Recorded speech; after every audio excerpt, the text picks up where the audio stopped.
noite, pessoal.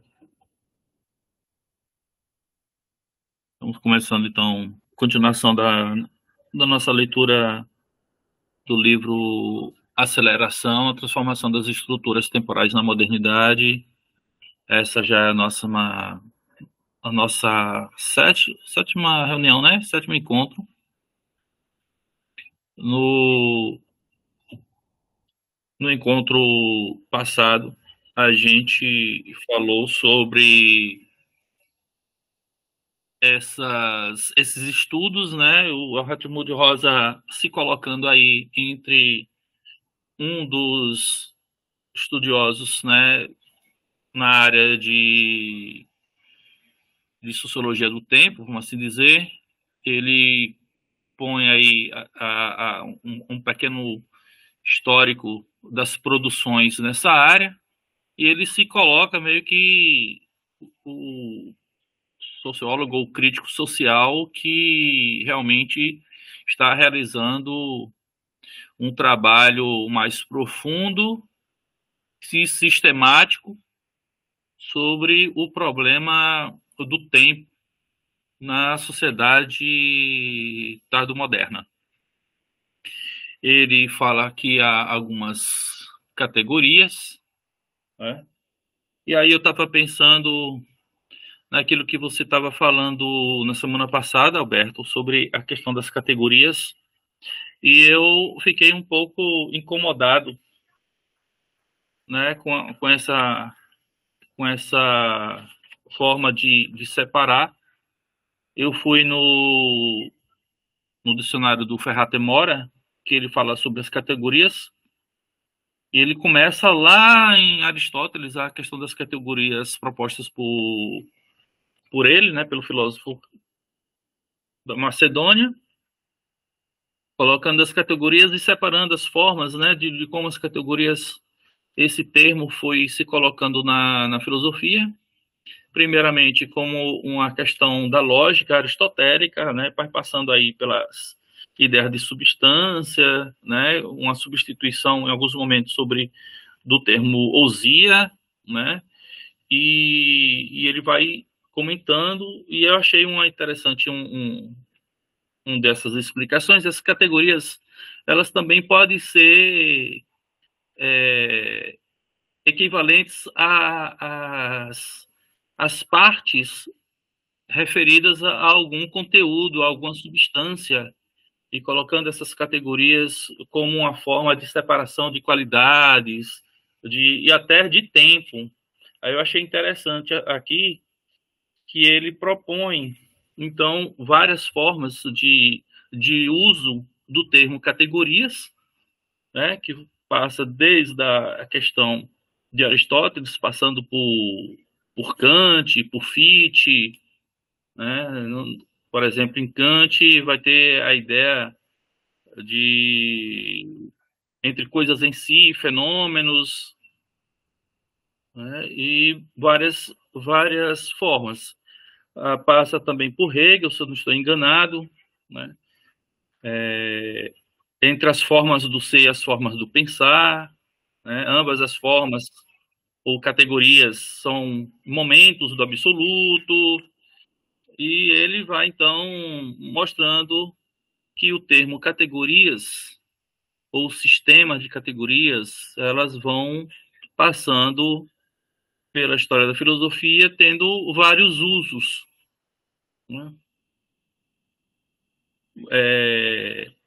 Tem um aqui em particular que eu achei interessante, que é do Paul Natorp, né? Ele usa o termo categorias básicas como Grundkategorie, categorias da modalidade, que aí entra a questão de repouso, movimento, possibilidade, contradição, necessidade, criação, categorias da relação, quantidade, qualidade, figuração, concentração, autoconservação, categorias da individuação, propriedade, quantificação, continuidade, espaço, tempo, e que para ele essas categorias são funções produtivas da constituição do ser, né? Então há várias formas.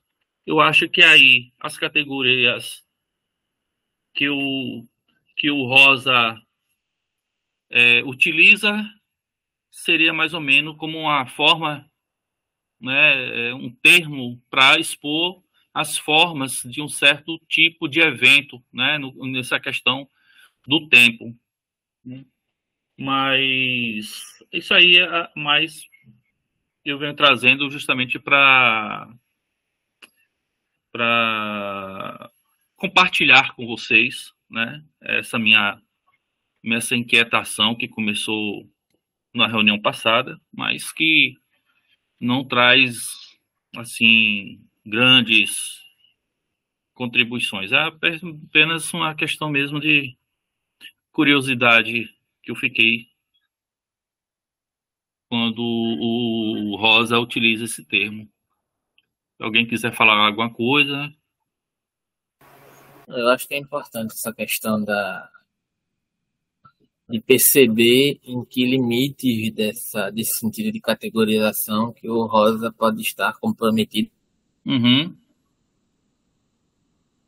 né, persecutório, porque me parece dialogar com uma questão que é sempre presente em filosofia, aí você usou o termo evento, né? Uhum. E a questão do evento ela é muito interessante do ponto de vista de que, assim, dentro de um sentido mais desconstrutivo de uma filosofia ou de filosofias que se propõem, digamos assim, Uhum. a talvez promover uma espécie de oposição a concepções mais gerais e uma concepção, digamos assim, ontológica, porque a minha questão, assim, basicamente, quando você estava falando, eu estava pensando que a questão das categorias, dependendo da utilização, né, da corrente filosófica do pensador, né, ela vai se apregoar dentro de uma corrente, seja ontológica ou dentro de uma certa oposição ontológica que vê a ontologia como uma parte de um sentido de totalidade, como é o caso da filosofia hegeliana. Né? A ontologia para Hegel definitivamente não é algo mais importante. Né? Mas há concepções categoriais que implicam-se dentro de aspectos positivadores de um certo tipo de ontologia e outras, na verdade, que se pautam majoritariamente por negar o processo ontológico, não no sentido hegeliano, né, que o ontológico é apenas um ponto, né, de atravessamento, né, um ponto inevitável de se perpassar, mas não é o mais fundamental. Mas de que a ontologia é uma espécie de aprisionamento, então a ontologia, de certa forma, produz um certo sentido de negatividade que a gente precisa desenvolver essa negatividade como a própria negação da negação. Isso, de certa forma, é um pouco hegeliano, né? Mas, assim, é de negar a demarcação negativa desse processo ontológico. E aí eu fico pensando, né? Como é que o Rosa pode trabalhar essas dimensionalidades do ponto de vista de que também a própria noção de evento ela já é uma espécie de indicação, né? Ela já pode produzir uma espécie de indicação daquilo que pode se tornar previsível do ponto de vista temporal, inclusive, né? A zona do evento, por mais que ela se apresente no sentido de dizer assim, o evento é algo que eu não consigo mensurar, mas há um certo sentido mais fraco de mensuração, né? Eu Uhum. compreendo o evento no sentido de uma cogitação do evento, digamos assim, né? Uhum. Mas enfim, é só um devaneio. É uma boa. Isso que você coloca aí, interessante também. Acho que são essas preocupações, né, que leva a gente a tentar decifrar, né, as coisas que o Hashimoto Rosa propõe e como é pensado essas categorias e como é que ele vai colocar realmente essas questões da negatividade. Eu estava lembrando agora do livro do professor que tá me orientando, e aí depois eu passo para vocês, que chama Negatividade e Ruptura, Configurações da Crítica de Robert Kurtz. Ele fala um pouco sobre essa questão aí, e tem uma forte influência aí nessa problemática. Bom, mas voltando aqui ao texto, se alguém quer falar mais alguma coisa. Então, só dar um aviso aqui, né, que amanhã finalmente a gente vai fazer a live sobre Hegel e reconhecimento, e de amanhã não passa. Pra quem quiser assistir, vai Perfeito. tocar nessa questão também. Beleza, que ótimo. Maravilha. Bom, começando, então, na página 3, como resultado, pode-se agrupar as pesquisas existentes em ciências sociais sobre o tema tempo, preponderantemente em 3 categorias. Na primeira delas, encontra-se um número incrivelmente grande de trabalhos que, em forma de visão geral, tentam sintetizar as reflexões até então existentes sobre sociologia do tempo e sistematizá-las. A partir dos mais variados pontos de vista, esses trabalhos, em geral, culminam na tese de que o material investigado atesta suficientemente bem o quão importantes e diversas são as estruturas de tempo no mundo social, motivo pelo qual seria urgente dedicar-lhes mais atenção. A segunda categoria agrupa um número crescente de estudos detalhados sobre os tempos e estruturas temporais nas disciplinas e subdisciplinas das ciências sociais. Na imensa maioria dos casos, pode-se observar que as análises de baixo nível teórico concentram-se imediatamente nos fenômenos estudados, utilizando métodos ecléticos e quase sempre tratando o tempo como uma grandeza evidente. Por fim, a terceira categoria, ao contrário, compreende uma série de análises do tempo orientadas para a teoria que se esforçam pela clarificação sistemática de um conceito de tempo sociocientífico ou sociofilosófico, atingindo com isso um nível alto de abstração teórica imanente que a análise do fenômeno empiricamente relevantes não apenas sai de foco, como também corre o risco de se tornar irrealizável. Sem mencionar o fato de que essas tentativas de conceitualização guiadas pela teoria e até o momento operam de forma extremamente solipsista, né, num âmbito muito do sujeito da subjetividade, sem inaugurar qualquer perspectiva de um conceito sociocientífico unificado de tempo, como observa Barbara Adam. Início da citação. Nenhum dos autores possui um foco comum. Todos levantam diferentes questões. Não há 2 teóricos que tenham o mesmo ponto de vista sobre o que significa tornar o tempo central para a teoria social. Não há placas de orientação nesse labirinto de caos conceitual. Fim da citação. Apesar de promessas de Giddens e Luhmann de transformar tempo em um conceito imprescindível em suas teorias, uma ligação sistemática da sociologia do tempo a uma formação teórica sociológica empiricamente substancial permanece ainda em desiderato de pesquisa não alcançado. A sugestão dada por Adam e outros de, a partir desse embaraço, lançar-se mão de princípios filosóficos sobre o tempo como base unitária revela-se despropositada a um olhar mais apurado. Os conceitos filosóficos de tempo, como postulados por Agostinho de Hipona, Immanuel Kant, Henry Bergson, John McTaggart e Martin Heidegger ou G.H. Mead, e discutidos por seus sucessores, não são menos heterogêneos, incomensuráveis e incompatíveis. Esses autores divergem nas questões mais elementares, como sobre a facticidade do tempo, ou, em seguida, se tempo seria uma categoria da natureza, da concepção ou do entendimento, ou um construto social. E aí, uma nota. Vê discussão sobre a influente tese da irrealidade do tempo de McTaggart para o panorama geral, Verzimel, Zandboff e ainda Brown Myers. Por conseguinte, abordagens filosóficas sobre o tempo tendem, assim como pesquisas teóricas da sociologia do tempo, ao menos no efeito que provocam em conjunto, a apresentar o tempo como enigma impenetrável, enquanto as análises empíricas abordam o tempo de forma também insatisfatória. Em geral, simplesmente como autoevidente. O problema constatado por Simonetta Taboni de que as análises do tempo frequentemente caem ou na armadilha da evidência ou do enigma da constituição de seu objeto. Parece, a princípio, ser intransponível.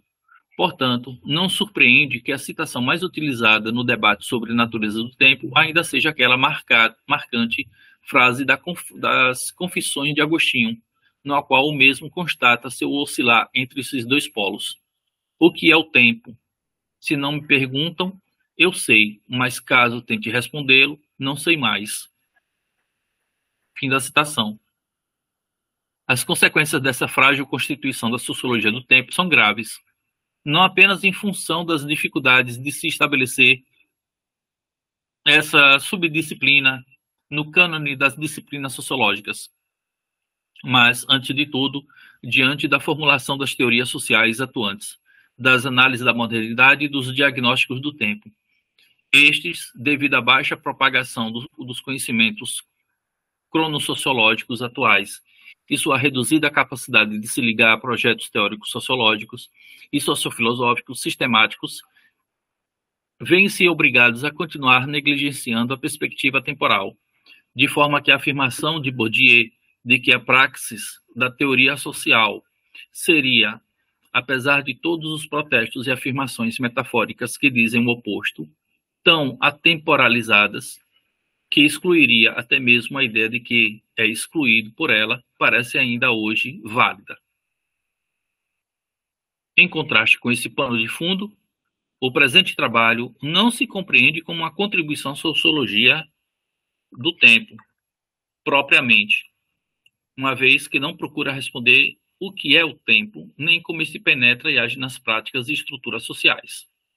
Ele pretende, antes, contribuir para uma compreensão sociológica adequada dos desenvolvimentos sociais e pontos problemáticos atuais, tanto no contexto do processo de modernização, quanto no debate sobre a ruptura, nesse processo, entre uma teoria da modernidade clássica e uma teoria da modernidade tardia, de uma pós ou uma segunda modernidade, destacando suas consequências políticas e éticas de forma sistemática. Para tanto, como fio condutor, tem-se a hipótese de que a modernização não é apenas um processo multifacetado no tempo, mas também, primeiramente e sobretudo, uma transformação estrutural e cultural extremamente importante das próprias estruturas e horizontes temporais, e de que o conceito de aceleração social é o mais apropriado para abranger as direções dessa transformação. Segundo essa tese, sem uma consideração categorial e central por essa dimensão temporal, as mudanças atuais nas práticas e instituições sociais, assim como as relações do indivíduo consigo mesmo, nas sociedades ocidentais não podem ser teoricamente apreendidas. Não se trata, portanto, nem do estabelecimento de mais uma sociologia com hífen, nem da justificação de uma sociologia existente, mas sim de uma reconceitualização da teoria social atual. Ousado, né, gente? Ousado a proposta. Eu queria comentar rapidinho, porque tem um trecho Comente. que eu levantei a mão. Ah, mas não dá para ver, não. Enfim, eu levantei a mão no momento que ele me parece que ele diz assim, não, ok, há várias impossibilidades que trazem uma mensuração substancial sobre a questão do tempo, né? Mas ele faz um recuo, eu não acho que ele está sendo tão ousado, ele faz um avanço para permanecer kantiano, pelo menos é o que me parece, né? Ele diz assim, não, o que vamos examinar são as condições de possibilidade pelas quais, né, esse contexto produz um certo sentido de temporalidade, e vamos nos limitar a fazer isso. Eu entendi errado, ou é exatamente isso que ele está querendo fazer? Porque Não, isso me parece uma espécie de reafirmação assim, do neocantismo, habermasiano, que me parece, pelo menos nesse ponto, quando ele fala isso, me parece que ele vai se... lógico que não é uma simplificação do que ele está propondo, né? Mas assim, que ele demarca, né, que ele vai fazer um exame dessa condição de possibilidade circunscrita nisso que ele está interpretando como contemporaneidade, né? Enfim. Sim, porque ele vai falar aqui, ó, repetindo. Para tanto, como fio condutor, tem-se a hipótese, né, de que a modernização não é apenas um processo multifacetado no tempo, mas também, primeiramente e sobretudo, uma transformação estrutural e cultural extremamente importante das próprias estruturas e horizontes temporais, a de que o conceito de aceleração social é o mais apropriado para abranger as direções dessa transformação. Então, o que ele está basicamente falando? Que ele não está necessariamente dizendo o que é o tempo, ou tentando reformular as teorias sobre o tempo, mas principalmente responder a essa questão, né? Desse processo dentro dessas transformações sociais, né? Ele está dizendo que por baixo dessas transformações sociais do período, vamos lá, medieval para o período moderno, industrialização, está no problema central a questão da aceleração social, né? E aí Exato. ele é o mais apropriado, né? Que ele está dizendo que é o mais apropriado. Ele não está dizendo nem que é o único, mas o mais apropriado a compreender como essas transformações sociais se dão a partir dessa relação temporal, né? Exato, isso me parece kantiano nesse sentido, né? No Ele sentido parece de. kantiano. No sentido. Eu vou tentar explicar o meu raciocínio. Aham. No sentido de que, por exemplo, eu vou pegar uma referência aqui que parece que não tem nada a ver com o que eu estou falando, mas assim, é a crítica que o Nietzsche faz ao Kant, mas eu não estou colocando exatamente como uma crítica, estou colocando como um exemplo, tá? Aham. Que cria-se uma linguagem comum a partir do gênio da espécie, né? Que surge uma cognição em comum, né? Dentro de uma certa comunidade, a partir de um aspecto de sobrevivência. Né? É isso que o Nietzsche fala lá no gênio da espécie, se referindo ao Kant. Então, entendo que é interessante essa reflexão que Agostinho faz sobre a temporalidade, mas no final das contas essa temporalidade ela está circunscrita a uma entidade referencial que apreende a totalidade do tempo, né? E justamente por isso há essa impossibilidade de indicação subjetiva ou objetiva dentro da nossa compreensão limitada. Isso é o que Agostinho vai falar nessa reflexão, né? Mas assim, Aham. pegando essas incongruências, né, que de certa forma engendram-se dentro de uma certa plataforma de temporalidade, ele me parece estar dizendo o seguinte, né? Há uma condição de engendração comum da temporalidade que, dentro desse contexto que eu estou examinando, assume outras características. Mas eu não tenho a pretensão de tratar das possibilidades ou impossibilidades de todas essas noções de temporalidade, mas só de examinar essa condição de possibilidade que eu estou explicitando aqui. Ficou Uhum. mais claro agora? Uhum. O que eu quis Sim, dizer? Então me sim. parece ser isso, kantiano nesse sentido, saca? Entendi. É bem possível mesmo. É uma boa forma de entender. Vou até anotar aqui. Valeu. Mais alguma coisa? Não, só isso mesmo, é que me chamou a atenção. Joia. Uma fala dele bem específica. Eu acho que até depois eu vou fazer um recorte e postar, porque fica como indicação de marcação para quem quiser entender certas partes do texto, que me parece uma declaração que ele faz nesse sentido, né? Enfim. Uhum. Sim. Uma vantagem decisiva na abordagem da análise temporal para com questões da teoria social é que estruturas e horizontes de tempo representam senão o ponto de conexão entre a perspectiva de atores e sistemas. Mudanças sociais, como é sabido, podem ser analisadas, por um lado, macrosociologicamente, como transformações de estruturas sociais objetivas ou sistêmicas, e, por outro, microsociologicamente, da perspectiva de uma ciência social centrada no sujeito, como transformação de lógicas de ação e das relações para consigo. Então, ele está colocando aqui entre duas formas, né? Uma forma mais subjetiva, né? Como ele estava lá, solipsista, e há uma forma também mais, vamos dizer assim, empírica, né? É por isso que até nas passagens anteriores ele estava fazendo essas críticas aos estudos anteriores sobre esse problema do tempo nas ciências sociais, né? Que alguns prezavam muito pela subjetividade, né? Pela essa busca incessante da experiência do tempo no sujeito, enquanto que outros tentavam fazer uma espécie de estudo empírico sobre o tempo, né? Uma forma aí, vamos dizer assim, mais objetiva e mais científica, porém pobre, né, empobrecida pelo aspecto teórico. E aqui ele está justamente colocando essas duas formas de se estudar, se eu não estou enganado, né, essas mudanças sociais sendo analisadas por essas duas perspectivas. Mas, continuando.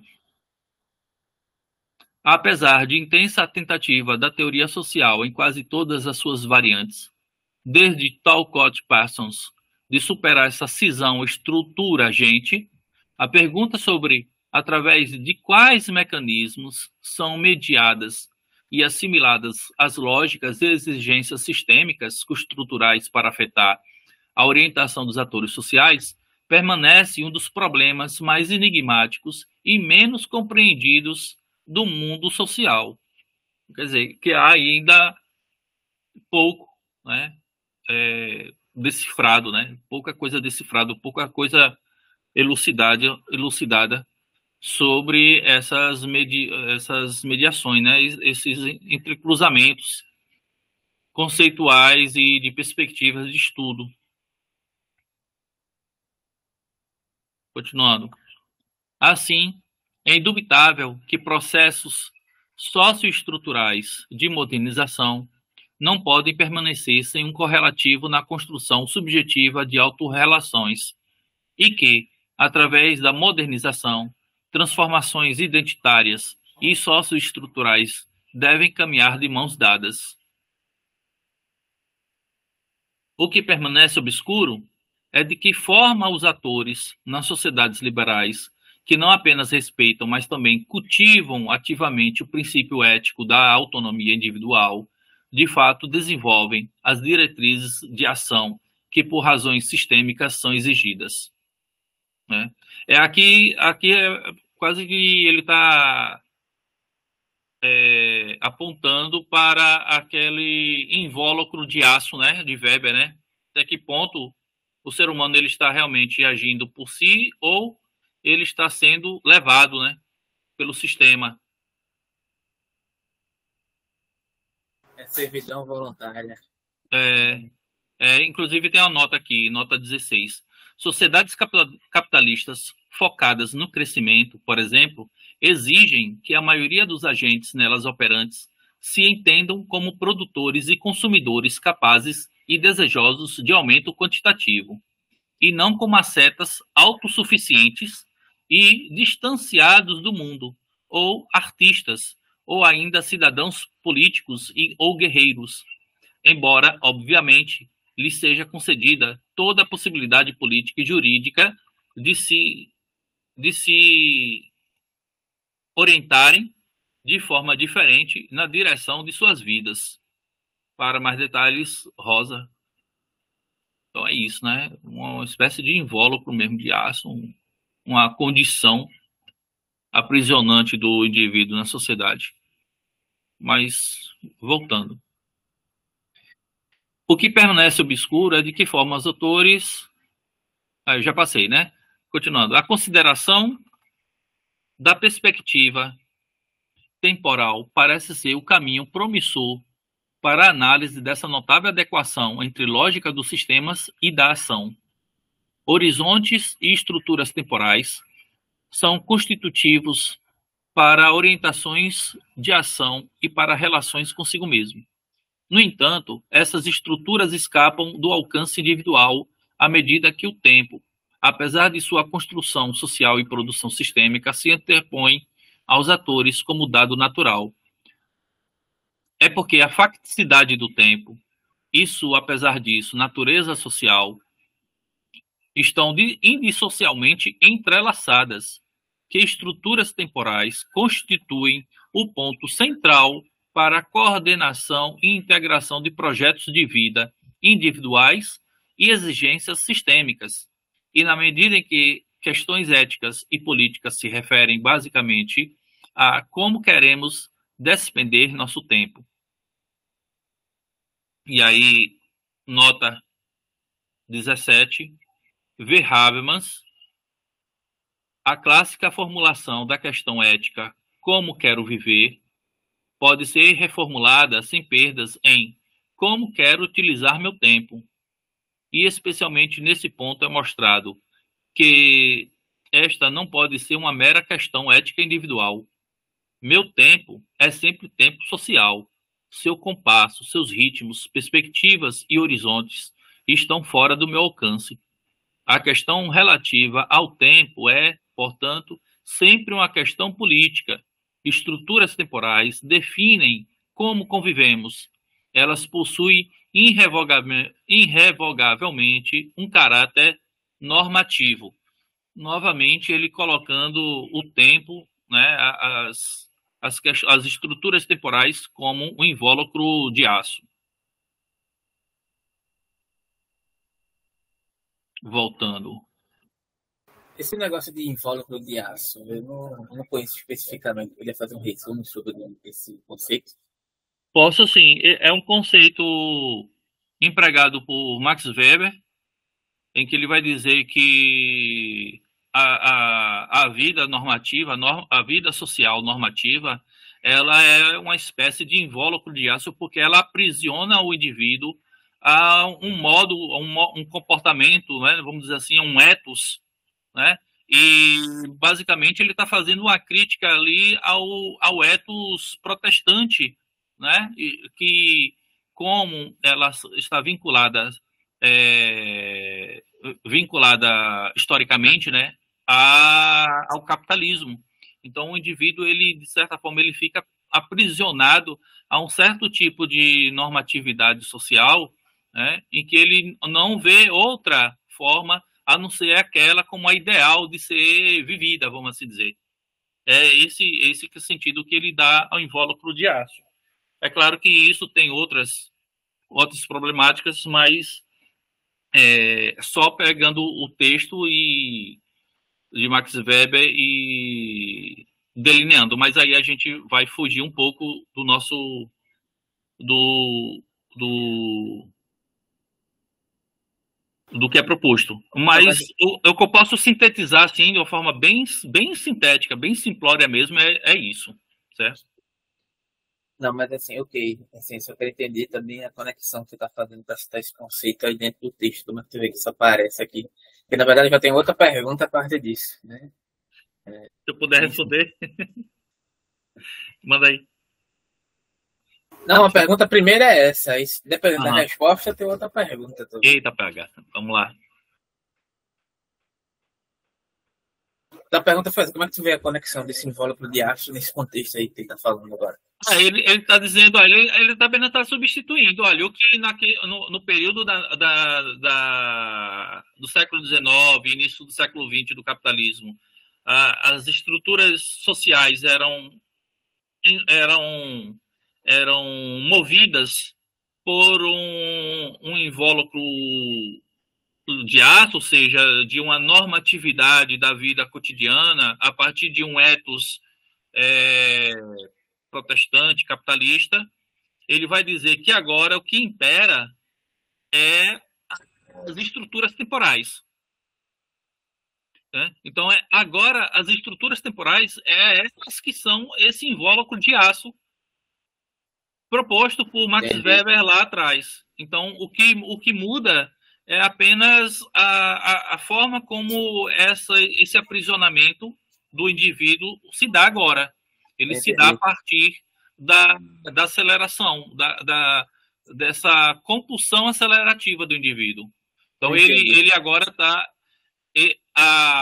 A gaiolinha do hamster, né, a roda do hamster, é agora o novo invólucro de aço. Eu entendi. Aí, acho que não é nem uma pergunta, mas só uma proposição, porque me lembrou, na verdade, o texto do Alasdair MacIntyre, Não sei se você já Ah, leu. O sim, Alasdair sim. MacIntyre ele vai problematizar o Weber justamente nesse sentido. Só que a Uhum, proposta dele digamos assim, é tentar resgatar a ética das virtudes tomista aristotélica, né? uhum. De uma inspiração aristotélica por via de Tomás de Aquino, né? Só que em um dado momento ele vai dizer, né? É até interessante ver como as coisas se conectam, né? Certa forma, eu trouxe o Nietzsche para exemplificar um ponto de crítica dele a Kant, e me parece que o Rosa trabalha nessa dimensão com um certo uso que ele faz dessa metodologia, mas ele vai dizer o seguinte, olha, na verdade, o iluminismo ele é um problema, só Uhum. que é mais problemático ainda o tipo de embate que foi promovido por filosofias como a de Nietzsche, porque, na verdade, a filosofia nietzschiana, no sentido da sua vontade de potência, né, o diagnóstico da vontade de potência, meio que, não que fosse a intenção do Nietzsche, mas que propondo destituir essa normatização que, na verdade, estava introjetada em processos kantianos, né, e a partir da própria teoria institucional weberiana, né, dos sentidos organizacionais, né, inclusive que se relaciona com essa questão do invólucro de aço que você colocou, mas é no sentido mais amplo, né, de como o Weber compreende as instituições dentro de um certo sentido de solidificação dos processos institucionais. O que ele vai dizer é o seguinte, é que esse combate, esse tipo de combate que o Nietzsche trouxe, na verdade, foi Uhum. assimilado pelo processo institucional demasiadamente weberiano, introjetado esse sentido de competitividade, de subjugação, né, da noção de vontade de potência nietzschiana, foi institucionalizado dentro do corpo weberiano. Então, Perfeito. tá ligado? Então, Perfeito, perfeito. É isso mesmo. Ó, agora, relembrando, aquilo que está sendo discutido por Nietzsche, né, na genealogia da moral, né, da interiorização das normas, certo? E que depois, um pouco antes, né, Kant, né, da insociabilidade do ser, né, a socialização da insociabilidade, uma coisa assim, do ser, do Kant. Aí você pode ir também depois para os textos do Freud, quando ele fala sobre a interiorização das normas, né, para se formar aquelas as três instâncias, né, e agora você está fazendo relembrar alguns textos que falam justamente sobre esse fenômeno, né? Interessante. E aí, juntando com Max Weber e Rosa, parece que todos estão mesmo dialogando, né? Numa esteira conceitual, né? Interessante. aí o que ele vai dizer, só para concluir rapidinho, é que tipo, nem o iluminismo kantiano e nem o tipo de combate que o Nietzsche promoveu. É necessário voltar para a ética das virtudes e essa é a proposta dele, né? Do outro lado aí. Ele vai estar fazendo toda uma justificativa, mas enfim, o ponto dele é esse. Uhum. Massa, massa. Massa mesmo. É, vamos lá. Eu parei onde, gente, agora? Ixi.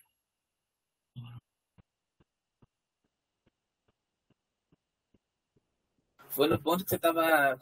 Eu perguntei a você sobre a questão do invólucro de aço, você estava lendo, aí eu fiz a pergunta. Talvez por memória você possa puxar aí o texto que você parou. Sim, sim. Ah, estava aqui. A consideração, na página 9, finalzinho, a consideração da perspectiva temporal parece ser um caminho promissor para a análise dessa notável adequação entre lógica dos sistemas e da ação. Horizontes e estruturas temporais são constitutivos para orientações de ação e para relações consigo mesmo. No entanto, essas estruturas escapam do alcance individual à medida que o tempo, apesar de sua construção social e produção sistêmica, se antepõe aos atores como dado natural. É porque a facticidade do tempo, sua, apesar disso, natureza social, estão indissociavelmente entrelaçadas, que estruturas temporais constituem o ponto central para a coordenação e integração de projetos de vida individuais e exigências sistêmicas, e na medida em que questões éticas e políticas se referem basicamente como como queremos depender do nosso tempo, essas estruturas representam também o cenário onde as análises sociológicas e as perspectivas ético-filosóficas podem ser vinculadas. Nesse ponto, pesquisas sociológicas e etnológicas sobre o tempo nos trazem duas descobertas principais. Em primeiro lugar, que não apenas sua medição, mas também sua percepção e seus horizontes são, em grande medida, culturalmente dependentes e se modificam com a estrutura social das sociedades. Então, aqui, novamente, ele está colocando aqueles dois conceitos de tempo, né? O conceito Cronos e o conceito Kairos, de certa forma, né?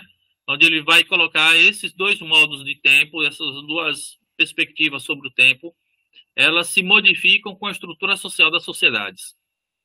Oder Hamstead formulou esses resultados de forma sistemática em um influente trabalho, no qual postula a existência de 4 formas de consciência e de experiência do tempo. Olha aí. Nota 18, Hamstead, 1985. Quem puder procurar esse autor, agradeço. Que estão associadas a horizontes temporais muito distintos e, consequentemente, produzem orientações de ação, autorrelações radicalmente diferentes. Sociedades simples, não diferenciadas, dispõem tendencialmente de uma consciência temporal ocasional, cuja experiência de tempo distingue preponderantemente entre agora e não agora, de forma que passado e futuro se fundem no outro do presente, compreendido mitologicamente. A afirmação de que as pessoas desde sempre teriam uma ideia concreta de passado e futuro é assim colocada fortemente em questão. Parar um pouquinho aqui, porque eu lembrei que eu vi num documentário uma vez, Alberto, que existem algumas tribos, né, algumas comunidades tribais aqui do Brasil, que no vocabulário delas não existe um dos aspectos do tempo. Se eu não estou enganado, aspectos do futuro, parece. Para eles, tem uma certa tribo que eles só entendem o presente e o passado, né? Inclusive do vocabulário deles. É interessante isso, porque aí já mostra realmente que existem formas diferentes, né, tanto de medição de tempo como também de experimentação desse tempo, né? E aí aparece esse autor que eu nunca tinha ouvido falar, que ele vai dizer que existe pelo menos umas 4 formas de consciência e de experiência do tempo. Alguém quer falar? Não se pode. Seria bom evitar usar o termo tribo. Pode falar comunidades originárias ou povos originários, ou falar o nome, ou tentar remeter diretamente ao nome das etnias. Aí isso daí tem um monte de estudo de gramática falando isso, olha, dentro do hebreu, acho que é do hebreu, né? Não tem daquelas línguas lá dentro da Bíblia lá, também tem outras formas de estrutura de tempo, isso em vários idiomas e de vários povos também. Outras formas, alguns, eu sei que tem línguas que Não, mas eu acho que não é hebraico, não, porque eu estudei. De tempo. Oh?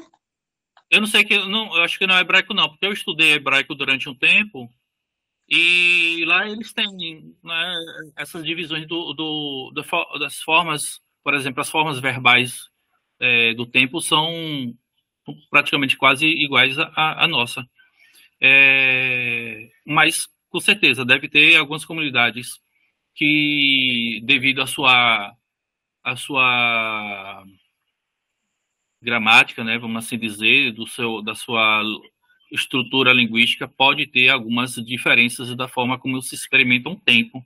E é justamente isso que o Rosa está apontando, né? Eu acho que é interessante a gente pensar nisso também, né? Que as experimentações sobre o tempo podem ser de muitas formas, né?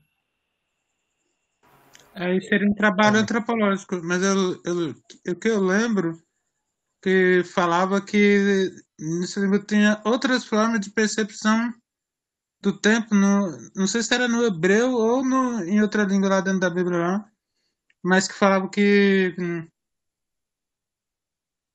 havia outras formas de falar em que duas formas de tempo estavam implicadas dentro do mesmo. Aí eu não sou bom de gramática, né? Não estudo esse trem, mas tem duas formas de tempo no mesmo conceito e Uhum. que não tem como falar de certos conceitos temporais ali também dentro do hebreu, uma coisa assim. Então, Então, eu só queria dar uma pequena contribuição nessa questão, porque tem, pô, não sei se tem a ver exatamente com o que vocês estão falando, mas assim, tem várias concepções, na verdade, de outras possibilidades temporais dentro das comunidades indígenas em Abiaiala, Pindorama, né, que a gente aham, conhece como Brasil e América Latina, né? aham, Assim, que são assim bem amplas, assim, que não de forma alguma são subservientes a um processo de temporalização circunscrito a um tempo gramatical de uma língua solidificada. Isso eu acho que esse é o ponto que eu queria ressaltar, porque na real os tempos verbais dentro de uma gramaticalização da linguagem, né, eles também produzem uma certa fixidez dessa referência temporal, digamos assim, né? Por exemplo, foi algo que o Jung percebeu, inclusive. O Jung tinha uma visão, não que ele deixou de ter uma visão moderna, mais eurocêntrica, etc. Eu sei que essa palavra às vezes é usada e abusada de uma maneira meio irresponsável, como termos como neoliberalismo, inclusive, mas isso não quer dizer também que o neoliberalismo deixou de existir, né? E o eurocentrismo também, né? aham, Mas enfim, o Jung percebeu, porque o Jung, de certa maneira, ele tinha uma visão muito racionalista, exacerbada, né? Inclusive, de uma maneira, não que o Freud não fosse racionalista em um certo sentido também, mas o Freud dava muita importância para a questão de como o adoecimento reverberava na perspectiva do inconsciente, né? E o Jung, tentando fazer uma crítica contrária nesse sentido, né, pesou a mão na questão das possibilidades conscientes, das explicitações racionais, a partir da saúde, né, de uhum, como o inconsciente se expressa na racionalidade.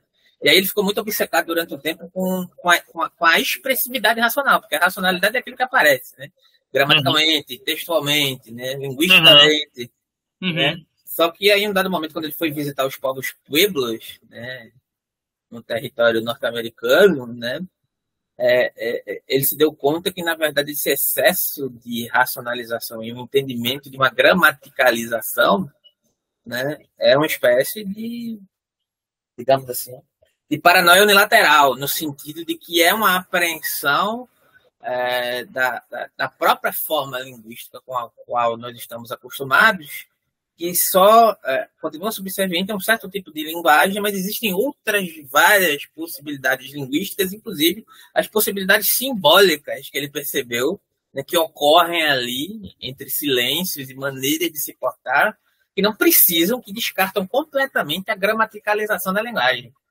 Aí foi a aham, partir daí que ele começou a perceber a importância primordial dos processos simbólicos no sentido, inclusive, digamos assim, do limite entre aquilo que é real a partir do raciocínio da perspectiva da fantasia, né? E da própria maneira desses processos civilizatórios desses povos originários, né? Dos povos pueblos ali, né? Como é que eles lidavam com a questão, inclusive, do próprio sonho, né? Dentro da aham, linguagem que eles utilizavam, inclusive já tinha uma ideia ali, né, que ao sonhar e simbolizar aquele sonho, lógico que traduzindo isso, né, para uma linguagem que nós possamos entender, o Jung fazendo esse tipo de pesquisa antropológica, que o Jung também gostava muito de fazer isso, né, ele percebeu que tinha um conceito de sonho grande e sonho pequeno, inclusive, dentro dessa comunidade, né, que o sonho uhum, grande era o sonho que correspondia à comunidade, que precisava ser partilhado para toda a comunidade, e o sonho aham, pequeno era o sonho que, de certa forma, envolvia as relações mais pessoais daquele que sonhou. Né? E tudo isso aham, através de símbolos, sem gramática alguma. Né? sim. Então, a gramática é uma espécie desse tipo de encarceramento que você mencionou aí, né? Desse tipo de normatização constante, que, inclusive, circunscreve, introjeta em nós, inclusive, uma temporalidade, como nas categorias kantianas, né? Uma das categorias é o tempo, né? Da perspectiva da cognoscibilidade kantiana, né? É uma condição a priori, inclusive. Mas, enfim. É interessante mesmo. Interessante pra caramba. Mais alguém quer falar alguma coisa? Vamos lá. Nas sociedades que cedo se diferenciaram em segmentos e camadas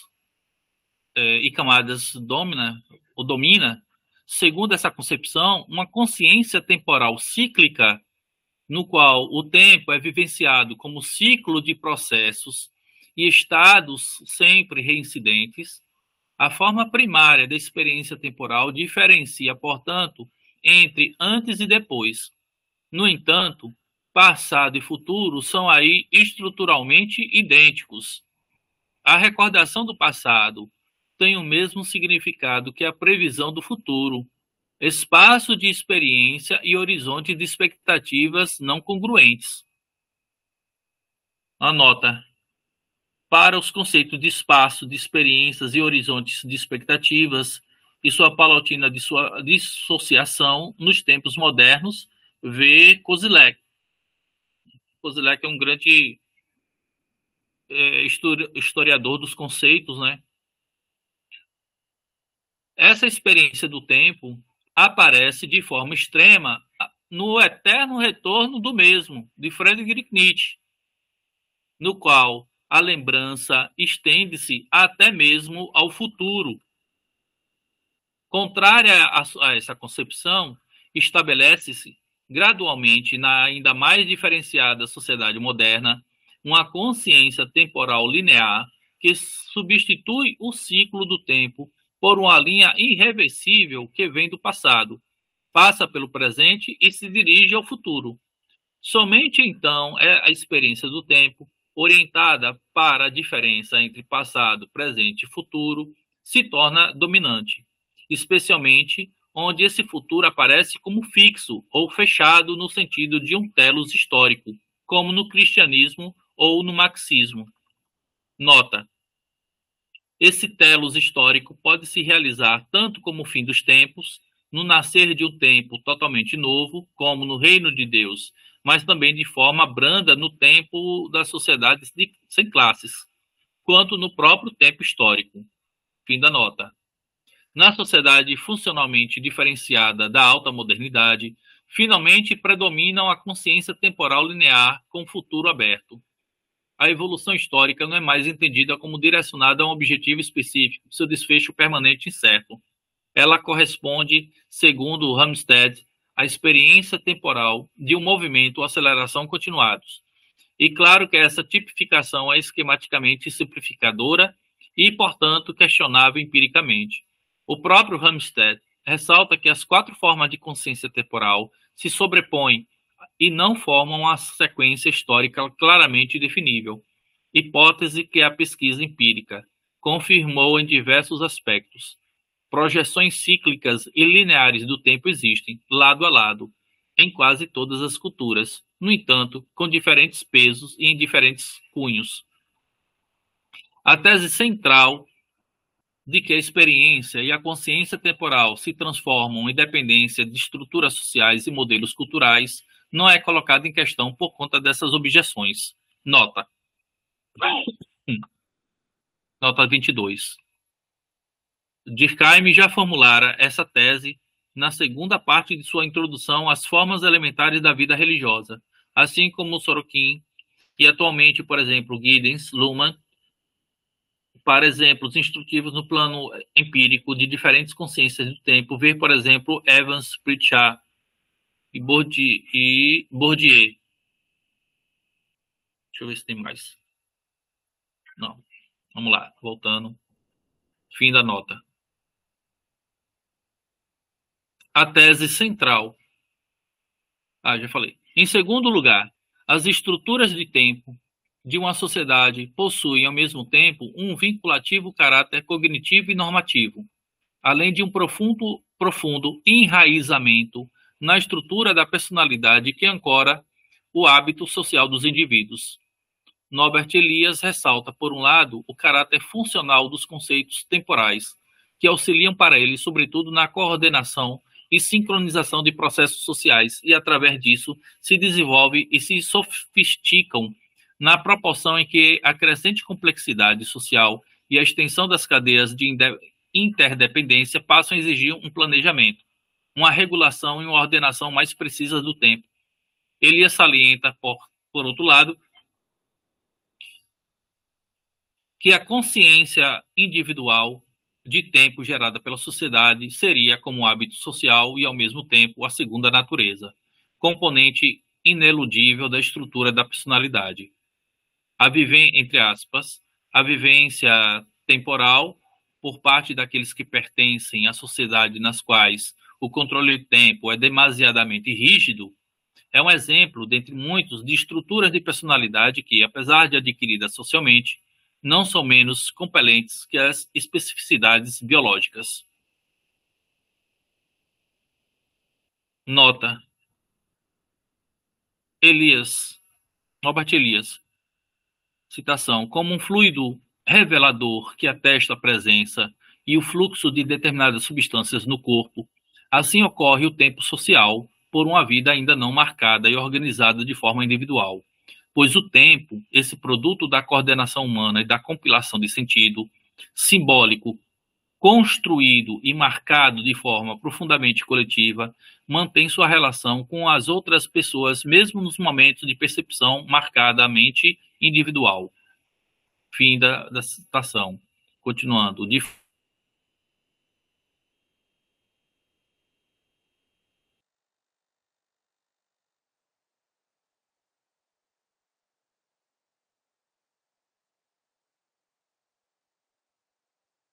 Aqui pra mim ficou mudo.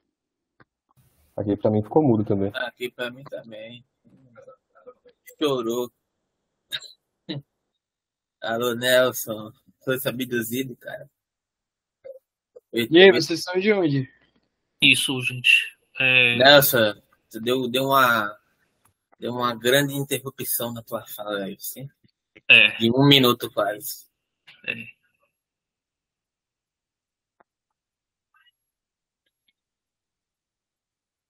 Tá ouvindo? Oi. Quer que eu repita? Deu uma grande interrupção. Sim, vamos dar uma voltadazinha aí. Você leu? Certo. Então, uma nota, né, do Norbert Elias, ele vai dizer que, como um fluido revelador que atesta a presença e o fluxo de determinadas substâncias no corpo, assim corre o tempo social por uma vida ainda não marcada e organizada de forma individual, pois o tempo, esse produto da coordenação humana e da compilação de sentido simbólico construído e marcado de forma profundamente coletiva, mantém sua relação com outras pessoas, mesmo nos momentos de percepção marcadamente individual. De forma semelhante, Durkheim também vê nos conceitos estruturalmente dependentes e socialmente construídos categorias centrais e ineludíveis, da compreensão ou das ideias necessárias, que formam antes as estruturas disposicionais que o conteúdo cognitivo da consciência e, como tais, cumprem esse papel, tal qual as formas de contemplação a priori de Kant, ainda que elas sejam socio-historicamente variáveis.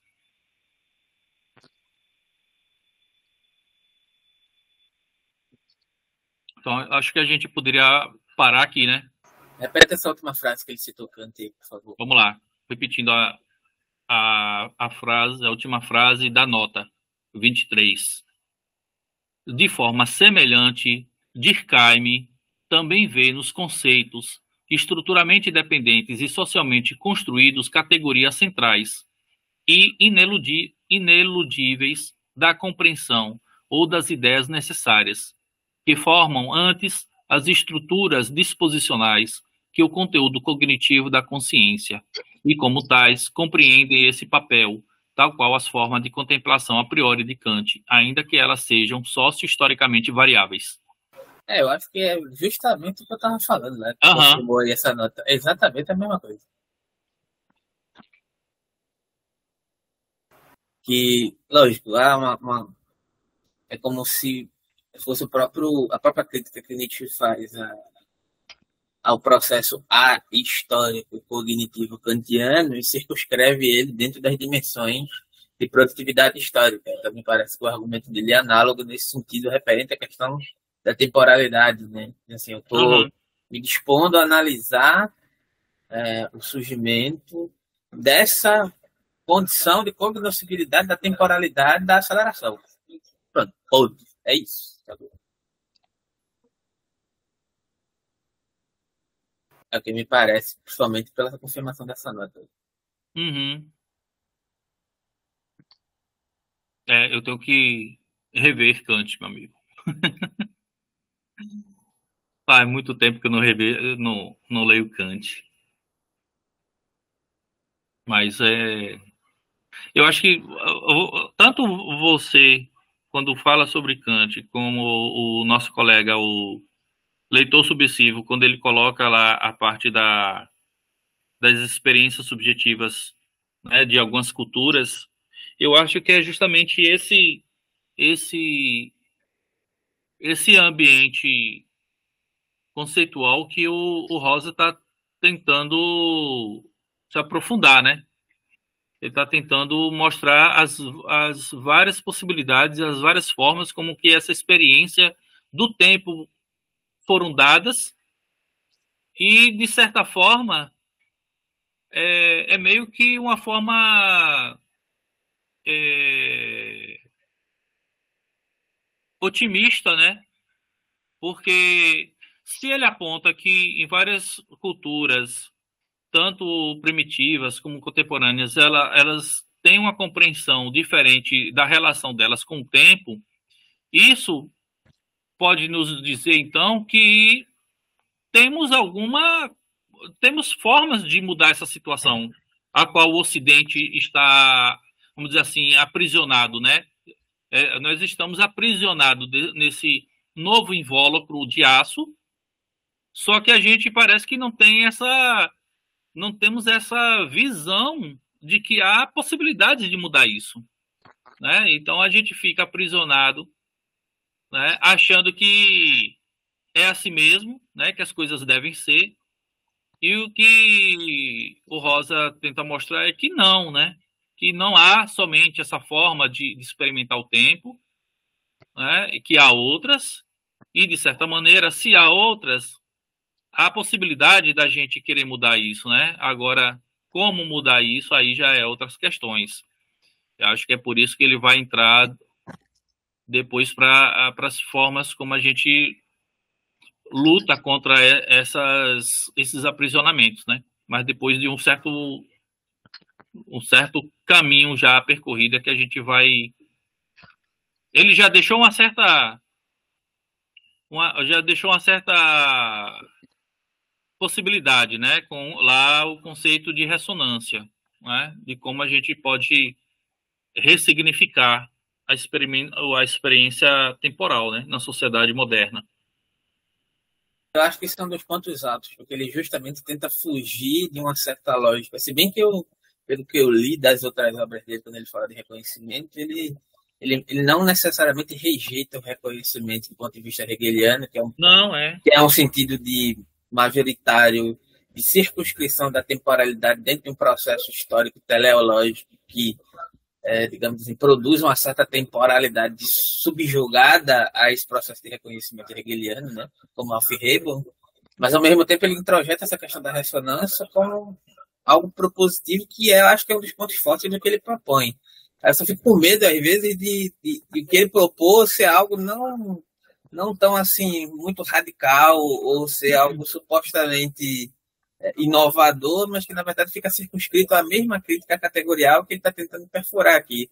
Ou dar uma de Habermas, né? Tentar resolver essa questão por uma espécie de boa-fé da ação comunicativa. tá ligado? Não fale não. Mas enfim. Eu acho que a gente. Tem mais alguém que queira pontuar alguma coisa antes da gente concluir? Rapaz, eu tava tentando encontrar aqui meu mapa mental de Harmut Rosa, mas eu não tô encontrando. Mas assim, a ideia geral do Ramush é tentar trazer uma definição de aceleração sem necessariamente pontuar na história da filosofia uma definição concisa de tempo. E ele percebe que isso é possível, porque apesar da história da filosofia se falar bastante de tempo, não se fala de uma aceleração. E aí, dois aspectos que são importantes é que, para ele, essa ressonância, como você bem falou, é uma possibilidade de analisar essas estruturas temporais da modernidade, que, para ele, é um problema úbico que afeta as diversas classes. Então, não existe necessariamente um recorte de classe nesse tempo, porque o tempo, como ele diz no futuro, provavelmente vai ser a moeda mais escassa, né? Mais que o petróleo, mais que o ouro. Então, a falta de tempo afeta desde as classes mais abastadas às menos abastadas. Então, ele aponta para uma desincronização, né? Então, enquanto você tem estruturas do capital acelerando e exigindo uma velocidade de atualização cada vez maior, existe uma desincronização ambiental, social e econômica a partir dessa aceleração. Me chama a atenção na teoria do Harmut Rosa a ideia do Luhmann de estrutura social, porque para o Harmut Rosa, ainda que a aceleração ela tenha efeitos perversos, ela faz parte das estruturas modernas. Em que sentido? Ela pode ser pensada como sine qua non, né? Algo indissociável da modernidade, porque a atualização é um modelo essencial para a modernidade. Então, se você para de se atualizar, necessariamente, você para de poder atuar na sociedade, né? Ou sobreviver dentro desse modo de produção capitalista. E aí o que me chama a atenção no Harmut é ele posicionar a atualização da aceleração como esse quesito de funcionamento da estrutura da sociedade moderna, né? Então, toda sociedade moderna ela precisa viver constantemente sobre atualização. E aí ele usa a analogia da bicicleta, né? Você tem uma bicicleta, a bicicleta é a estrutura social. E a bicicleta está em determinada velocidade. Se você parar a bicicleta bruscamente, você cai. Mas se você acelerar demais, você crecha, né? Ou seja, a estrutura acaba decaindo das duas formas, né? Se acelerar demais ou se parar bruscamente, né? E é interessante isso. Só esse meu primeiro comentário. Uhum. Agora, não esquecendo que ele coloca uma das, vamos dizer assim, as categorias é que existe um elemento aí que é o aumentativo, né? Essa aceleração, ela sempre vai estar aumentando sua aceleração. Não há um mecanismo de diminuição, porque o próprio equilíbrio que ele vai chamar que ele vai tomar de um outro sociólogo, ele vai dizer que existe uma paralisia frenética, né? Essa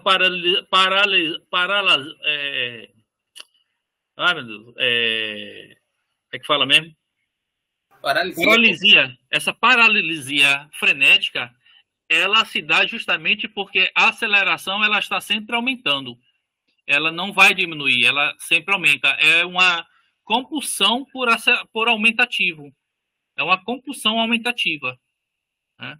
Então, a gente não pode esquecer esse elemento. Esse elemento é extremamente importante, porque é isso que vai formar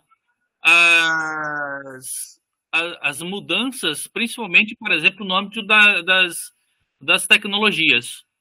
as tecnologias cada vez elas têm um espaço de tempo menor de surgimento de uma nova tecnologia maior, né? Isso é uma constante, é uma constante, né, em aumento dessa aceleração. Mas valeu, bacana. Alguém mais quer comunicar alguma coisa? Marcelo levantou a mão aí. Mas só uma coisa, né? Qual é a causa para ele, né? Dessa aceleração? O que fundamenta essa aceleração? É aí que a gente vai ver mais adiante. Depois ele vai demonstrar isso nas formas ou categorias da aceleração. Que existe lá umas 3 ou 4 instâncias, né? E cada instância dessa ele vai demonstrar por que esse elemento aumentativo ele é tão importante para as estruturas modernas. Tá. Então vai ser na próxima reunião, né? Nas próximas leituras, né? Porque ou eu também estou querendo adiantar muito isso. Ou nos próximos 6 meses. Eu espero que não. Mas pelo menos o primeiro capítulo acho que a gente consegue terminar. Alguém mais quer falar alguma coisa? Eu tô tranquilo. Não? Então a gente para por aqui, né, Alberto? Acho que tá 10h26 já. Beleza, eu vou parar a gravação. Oi? Parar a gravação. Beleza. Valeu, pessoal.